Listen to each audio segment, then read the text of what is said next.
দুয়ারে কড়া নাড়ছে ভারত বাংলাদেশ সিরিজ। কদিন পরেই মাঠে গড়াতে যাচ্ছে আইসিসি টেস্ট চ্যাম্পিয়নশিপের অন্তর্গত বাংলাদেশ ভারতের মধ্যকার 2 ম্যাচের টেস্ট সিরিজ।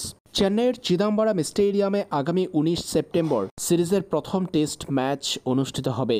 বাংলাদেশের বিপক্ষে 2 ম্যাচের টেস্ট সিরিজের প্রথম টেস্ট ম্যাচকে সামনে রেখে এবার চূড়ান্ত স্কোয়াড ঘোষণা করেছে ভারতীয় ক্রিকেট বোর্ড বিসিসিআই। বিসিসিআইয়ের ঘোষিত স্কোয়াডে ফিরেছেন বিরাট কোহলি সহ বেশ কয়েকজন তারকা, যারা বিগত সিরিজগুলোতে ছিলেন না। বাংলাদেশের বিপক্ষে শক্তিশালী স্কোয়াড ঘোষণা করেছে ভারতীয় ক্রিকেট বোর্ড।